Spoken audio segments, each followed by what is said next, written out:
Hello, my name is Pete and I'm a recovering gaming addict. Clean for 4 years now, as of when this testament was recorded. My next vlog was going to be about step 2 because my first one was about step 1 of the 12 steps to recovery. But I was inspired by a friend and decided to make this blog instead, and the subject is one of the hardest things about quitting gaming, which is how to leave behind your virtual friends, family, partners, and lovers when you decide to quit. For many of us, what makes our games compelling and addicting is the other players. These real yet unreal relationships feed a deep need in us addicts. If you look at Maslow's hierarchy of need, you can see that these virtual relationships, whether they're fantasy, sexual, or team members, fulfill 2 of our highest needs that we humans have.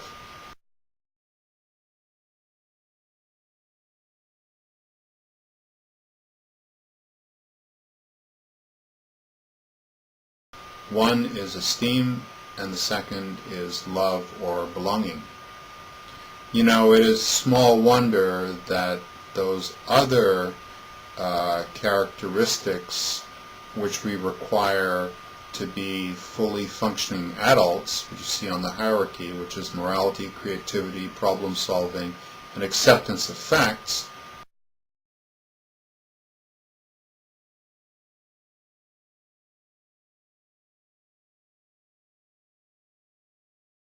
these all fall by the wayside as we descend deeper into the fantasy world of gaming addiction.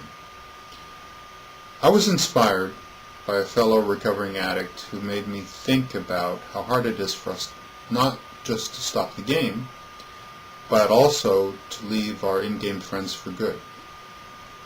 My friend is a successful woman from a traditional society in a developing country. She succeeded in ways undreamed of by 95% of the people and women of her nationality. She's a university-educated engineer from a stable family background. Despite this, she was hooked on MMORPGs for many years and nearly ruined a promising career and her life. The largest part of her virtual life revolved around fantasy relationships with people she had never met in person. She's not alone. We hear the same story over and over again from gaming addicts who write on the Online Gamers Anonymous website. These are happily married men and women whose relationships with their families are destroyed by virtual affairs. Not only that, but there are men and women who forsake their partners, children, for clans, teams, raiding parties, all seemingly real, but actually just complete fantasy relationships. And over and over again, we hear that the biggest relapse trigger is contact with these people who lure us back into the game, or the compulsion of longing for these friends and lovers who cannot be instantly replaced in our real lives, the same way you can do it in a game.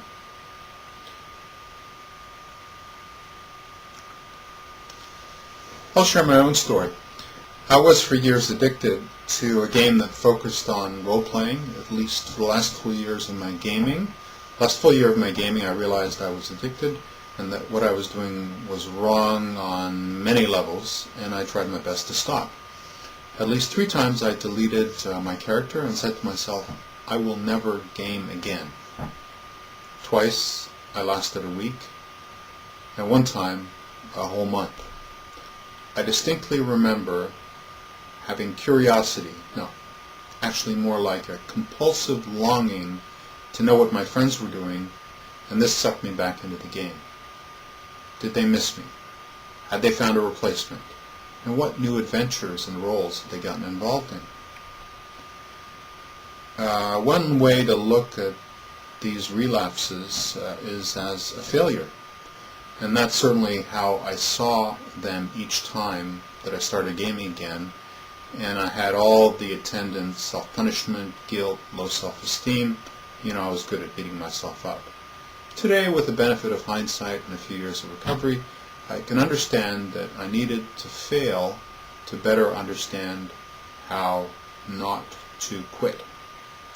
It brings to mind the old chestnut about Thomas Edison, who spent years and tried nearly 1,000 different materials before he found the right combination to create a working light bulb.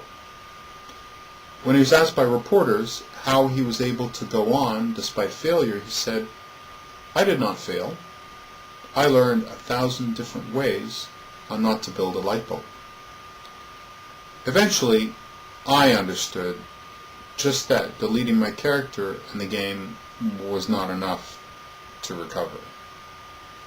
I had to properly deal with my friends and relations in-game before I could finally become free.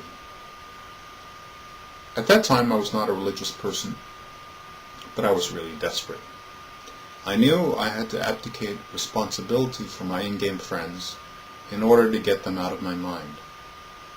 I got on my knees and prayed, "God, please look after my friends in-game," and I named them, so as to absolve me of the responsibility for their well-being. Please look after them, and I pray that someday they too will surrender to God's will. I admit, it was a bit corny, and it was really out of character for me at the time, but I was faced with losing everything I had. Family, home, savings, reputation, everything. In most cases, I know, only desperation can begin to free us of our addiction. It worked. And today, I see it as a miracle. My thoughts and imagination about my in-game friends went from being an hourly obsession to having an idle thought about them maybe once per day, and perhaps weekly, and now I don't think about them at all.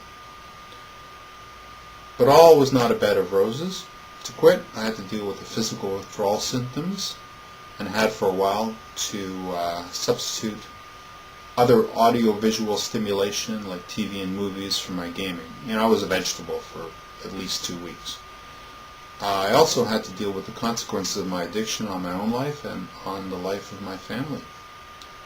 But I could not do that without having first stopped gaming. And letting go of my relationships online was, for me, the key to a new beginning. I hope that those of you who are still addicted and looking to stop, that this testament will be of some use to you. I'm not telling you to get on your knees to pray, but I am telling you that unless you do not already know, your online friends and online relations are going to be one of your biggest single relapse triggers. And unless you find a way to deal with this, true recovery may continue to elude you. If you have any questions about this topic or any other concerning recovering from gaming addiction, you can reach me via the private message feature on the Olganon website. Thanks a lot, and good luck in your recovery.